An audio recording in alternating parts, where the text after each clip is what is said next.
Nintendo Power. The rise and fall and rise yet again of the big N. Today on Main Game.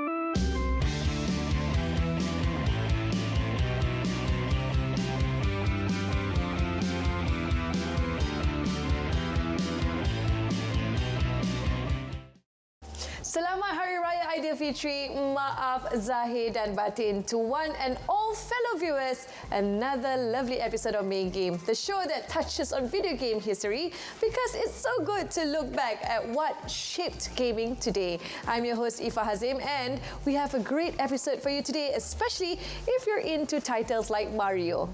And I'm your co-host Lewis Larkham, shifting gears from last week's episode to instead talk about one of the biggest gaming companies in gaming history. The company that took the hobby out of a dark place in the 80s, a story so big that it needs two parts of our segments to go into detail. Okay, we also have a special spotlight on an indie game that matches the current Hari Raya festivities going on during this whole month of April. So let's head on out from one history recap referring to Sega and last episode into another in this week's show. Let's head on out over to our first segment of the day, Lowdown.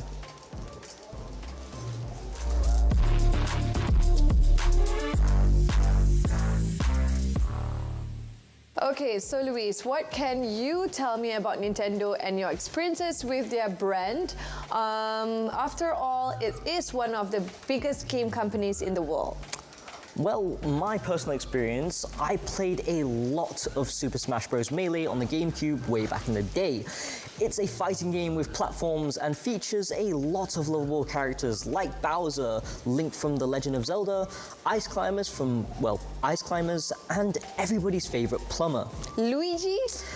Yes, but also Mario. He's essentially the go-to character for every new player itching to get into the 2D platform fighting game. I think there are also Pokemon that you can control in that all-star game. I recall there's Jigglypuff and Pikachu in the game. Oh my god, they're so cute. There are even some obscure characters like Mr. Game & Watch and Roy from the Fire Emblem series. I know our voice guy, Jonathan, is a fan of that series back in the Game Boy Advance days. Okay, as much as I love reminiscing and talking about retro titles, we should get back on track, okay? Let's head into the world of the Big N and find out how the House of M Mario started.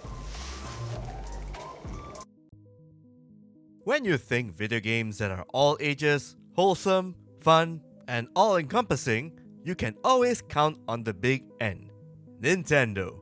With games that come hand in hand with its plethora of mascots and original IPs, Mario, Donkey Kong, Link, Zelda, Star Fox, and so on, Nintendo is a company that has stayed in the video game ring the longest and still stays consistent with its game-making and game-selling ideals, as well as shaping the gaming landscape in big, historical ways.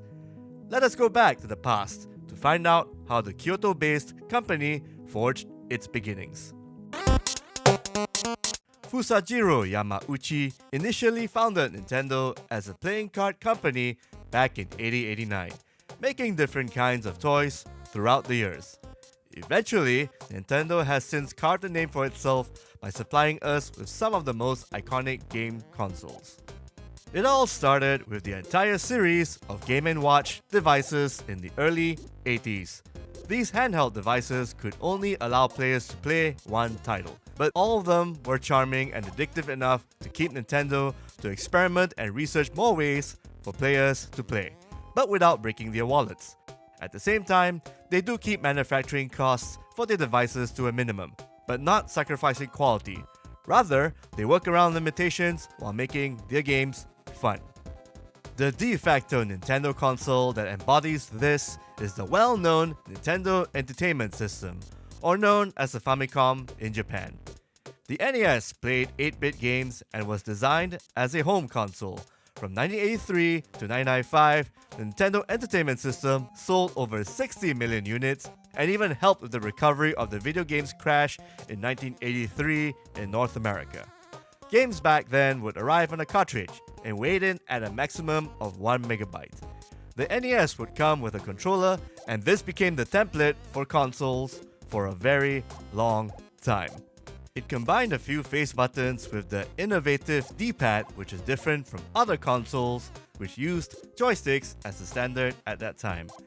After this release, almost every console adopted the D-pad as well.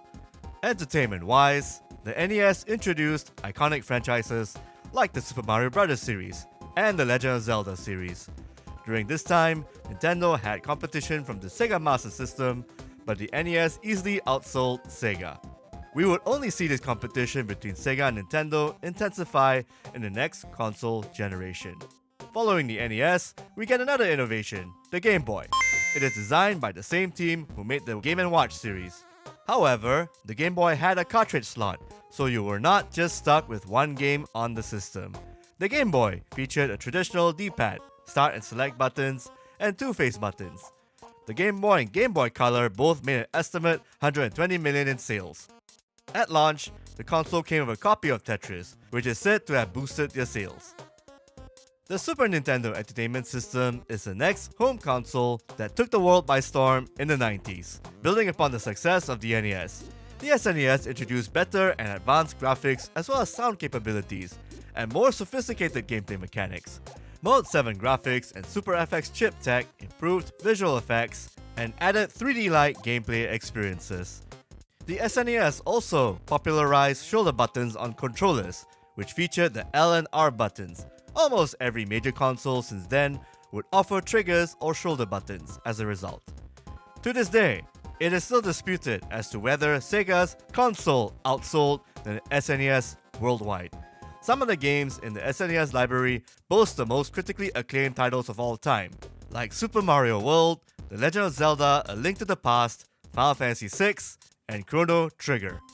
In 1996, Nintendo once again released a successful console, the Nintendo 64. The release of the N64 was a leap forward in gaming technology due to its 64-bit architecture. It is also the last home console to require cartridges. The N64 pioneered features like the analog control with its innovative control design and 4 controller ports, enabling multiplayer gaming experiences. The production costs were very expensive and it had a small amount of space. Nintendo chose to stick with cartridges instead of CDs, unlike rival consoles at the time. The upside of this decision is that loading times were virtually non-existent, and developers could treat the cartridge like RAM. Despite facing competition from Sony's PlayStation, the N64 held a dedicated fan base and left an unforgettable mark in gaming history. A large part of this success is definitely due to certain titles like Super Mario 64 and The Legend of Zelda: Ocarina of Time. Throughout their lifetime, these consoles have had an instrumental role in molding the gaming landscape. But for every rise, there must be a fall. Join us in the next part as we see how Nintendo was knocked down, but went back up again like a 90s fad. Wow, what a blast in the past! Who knew that Nintendo were so influential in gaming history? Ludicrously so. I'm not sure how it was here in Malaysia, but in the US of A, marketing and advertising for the NES and SNES were just insane. I mean, there were serials based on The Legend of Zelda and Mario. There was even an 80s cartoon called Captain N, the Game Master, where a bunch of Nintendo characters teamed up to fight Metroid's Mother Brain and Punch-Out's King Hippo. I do have to add that that cartoon featured inaccurate depictions of Simon Belmont and Mega Man. Okay, I did see some clips of that cartoon on YouTube. They did not age well. Same with the Super Mario Bros. Super Show, which featured a popular wrestler named Captain Lou Albano as the voice of Mario, and also the live-action Mario in the cartoon's live-action skits. Even those cartoons featured Nintendo Game Boys flying as a flying computer, Imagine BMO from Adventure Time, but less charming and more annoying, like 90s sidekick levels of annoying. Okay, I seem to recall the Game Boy needing batteries, like AA batteries, 4 of them. I mean, that was probably the crux at the time for portable devices like the Walkman or even the Game Boy competitors. Brands like Everready, Duracell, and Energizer can thank game companies like Nintendo for giving them extra business. Speaking of business, we'll be right back after these commercials when we find out the rest of Nintendo's portfolio in the 2000s.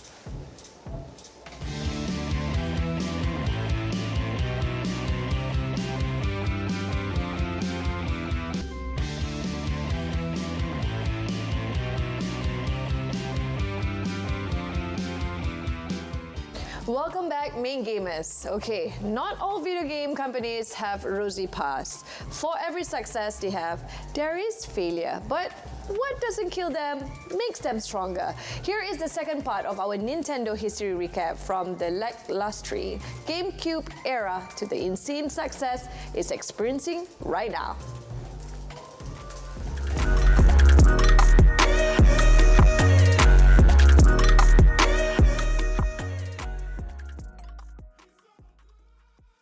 In the later years, Nintendo evolved and started to expand its lineup of gaming devices. From home consoles to portable devices, let's go through Nintendo's transformative journey and humbling experiences. Nintendo released one of its iconic consoles in 2001, the Nintendo GameCube. This was Nintendo's fourth home video game console. It featured a unique cube-shaped design and was the first Nintendo console to use optical discs as its primary storage medium. The GameCube controller had a very distinctive layout with a large analog C-stick and large A button. Even with games like Super Smash Bros. Melee and The Legend of Zelda: The Wind Waker, the GameCube ended up selling 22 million units in total. In a landscape dominated by PlayStation and Xbox, it wasn't enough. Both rival companies outsold the purple lunchbox by huge leaps and bounds. At the very least, the company is still dominating the handheld market. Nintendo took its Game Boy idea and evolved it to the Game Boy Advance. The Game Boy Advance was a massive upgrade to its predecessor, coming out the same year as the GameCube. You can say that it was a portable Super Nintendo. It went through several redesigns due to complaints about the terrible backlight at launch, but settled with the clamshell style. The Game Boy Advance had a D-pad on the left and a pair of face buttons on the right. New titles slated for the portable include Legend of Zelda: The Minish Cap, the best Castlevania game since Symphony of the Night, and a few Pokemon Mothership games, and Rhythm Tengoku, the best darn rhythm game series known to mankind that Nintendo really needs to bring back right now. During this time, Nintendo did not really have any competition and managed to sell over 81 million units.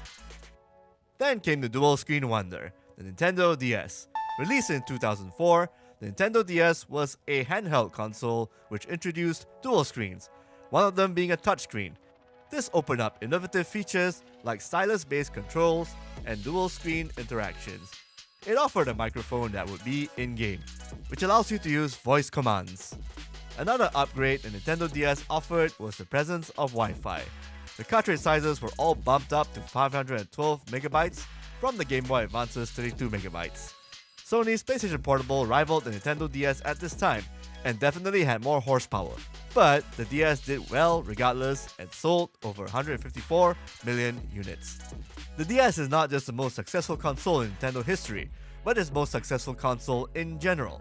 The console featured a very rich library of titles like Animal Crossing, Wild World, Pokemon Black and White, and The World Ends With You. And then we had the 3DS, the last portable Nintendo console with better specs, better graphical prowess, and 3D capabilities. Though that last part isn't used as much over time and was seen more as a gimmick, it was still a solid portable game device with a plethora of exclusive titles. Now back to the non-portable side of things. Nintendo shook things up with motion control for the masses. Enter the Nintendo Wii in 2006, the smash hit the company needed. It introduced the Wii Remote, that was a motion sensing controller that allowed players to interact with games through their own physical gestures.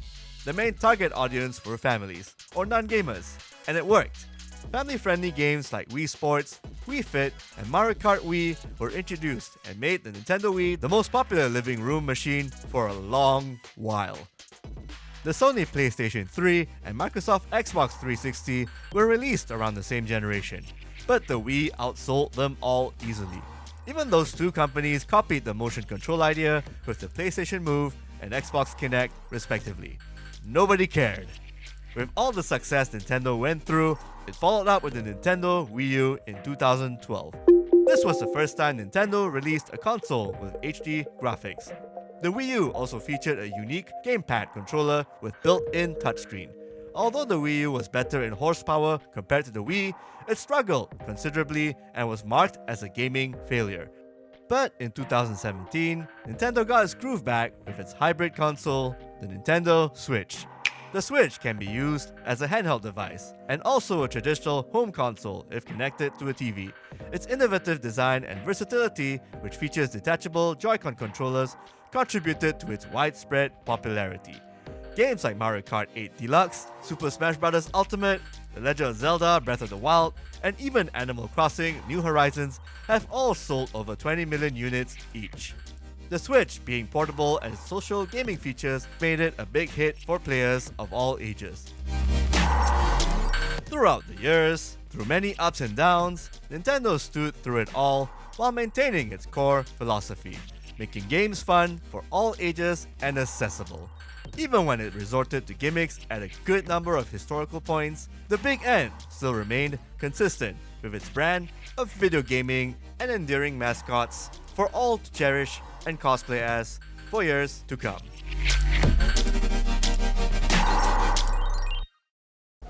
There you have it, the abridged version of Nintendo's long lineage of game making, from the time they're making playing cards and dipping their toes in the love hotel business to creating electronic gaming toys and consoles for all ages. Truly a heartwarming story. If you want to know about what a love hotel is, ask your parents. But if you want to know more about other facets of Nintendo's history, however, you have us to sort you out. Okay, Luis, I have a question. What is the most successful and highest selling Nintendo console of all time? It's the Nintendo DS, followed by the Nintendo Switch. Okay, I have another question for you. Since the Nintendo Switch lets you play older games, which ones would you recommend our viewers to actually check it out? Well, for a monochrome blast from the past, I'd probably the Game Boy version of Tetris is available to play, if only for that addictive chiptone soundtrack though. If you want to play the best 2D Mario games, you can get Super Mario Bros. 3, the NES version, and Super Mario World 2 Yoshi's Island, which according to our voice guy Jonathan, he strongly feels that Yoshi's Island is the superior SNES Mario game, even though you play as Yoshi. The levels and power-ups are creative, the soundtrack is better, and the crayon aesthetics are just pleasing to look at. Wait. Okay, isn't the Yoshi Island is the one where baby Mario cries in a high pitch if he's kidnapped any time in the game? I mean, not all games are perfect. Okay. All right. I have one last question for you, okay? How deep is the Nintendo rabbit hole? It's far from over. There are so many segments and parts of Nintendo that need more deep diving than just our two segments. Mario, Donkey Kong, the Game Boy Advance games out there, Nintendo's eternal war against homebrew and emulation. There are way too many to list. Okay, so think of this as an appetizer for future Nintendo-related features to come right here on Main Game. And with that, let's take a break. Stay tuned for an indie gaming segment after this commercial break.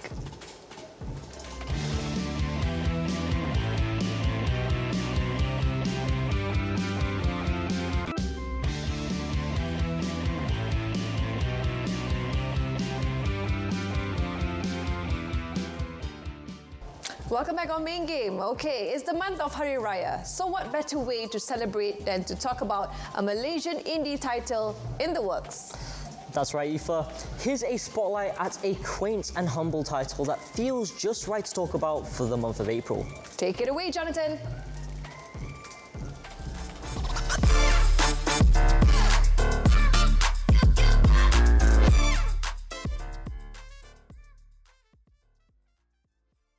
The The month of Hari Raya in Southeast Asia means a lot of festivities and celebrations. A good number of people visiting relatives and loved ones, gathering together for fun and for cherished moments. And probably some fireworks, Duit Raya and gaming. We've talked a lot about what games to get already in previous episodes. So instead, let's talk about a wholesome indie game that upholds the values of togetherness and prosperity. This is Kooeh, Timeless Delight, an indie game under development by Twilight Foundry Games. The company billed itself as an equal opportunity, independent game development studio in Penang, focused on making heart-tugging narrative games. The game's premise and setting? It's a restaurant management sim where you help recollect lost family recipes, revive a family restaurant, and bond with whoever's left in your group dynamic. It also has a ton of nostalgic Malaysian culture and Southeast Asian sweets and delights portrayed with indie love and care on screen. The studio's founder, William Chong, shares the thought process behind the wholesome game. We started, I think, back in 2020, in the midst of pandemic. We received the TGFI, the Toge Game Fund initiative from Toge Productions, and that's what kickstarted the whole studio. All right, so Kooeh is a heartwarming, cozy, narrative-driven restaurant management game. The plot is fairly simple, very recognizable, quite familiar. It's about rediscovering lost family recipes and reviving the family restaurant. So it's very simple concept that I'm pretty sure a lot of people are quite familiar with it. You can see in Animal Crossing as well. You have to pay back the debt. And a lot of restaurant management games as well, if and when they have a narrative, is usually like trying to revive the restaurant or trying to pay back a debt or something like that. There's a thing for you to do. The most important thing of all that is really close to our hearts is trying to uplift homegrown talents. We try to not rely on people outside of the region. The point of that is that we're trying to showcase and put a spotlight on Southeast Asia talents and to tell the world, that we have talents here and we can do things that's pretty cool as well. As to why wholesome and non-conflict games work? Wholesome games, in my opinion, is a lot about the vibes, gameplay, and the activities that the player does within the game as well. Like you can see a lot of the wholesome games in, like, for example, the Wholesome Direct. There's a lot of non-violent, cozy feeling that gives you a sense of winding down, a sense of relaxation when you play the game. Amidst all the adrenaline rush, and the complicated systems in many games, what we really want to provide is really a warm and cozy experience. Players can just enjoy the cultural heritage aspects of it, and also be friends with cute animals from Southeast Asia. And with that, we would like to wish all of our viewers Selamat Hari Raya. Now, that was an insightful look at not just an upcoming Malaysian-made game featuring Malaysian culture, but also some insight as to why wholesome games are needed in the indie space. So, when is Kooeh coming out? According to Twilight Foundry founder William Chong, in 2024. You can find out more on the company's itch.io page, which was on display during the segment. We'll repeat it here for you now. Twilight Foundry Games, .itch.io. Okay, to continue on with the festive month of Raya, we will be giving out some gaming-related prizes via our social media platforms. You guessed it right, it's quiz time. And this week's contest question is: which Nintendo console was the highest selling of all time? We'll repeat it obviously. Which Nintendo console was the highest selling of all time? Pro tip, it was neither the GameCube nor the Wii U. Okay, so all you have to do is head on over to Facebook or Instagram to send over your answers to win a gaming prize stated on those social media pages. That's Kakuchopurei, spelled Kakuchopurei. And that concludes this episode of Main Game. I'm your co-host Lewis Larkham. And I'm your host Ifa Hazim, wishing everyone Selamat Hari Raya.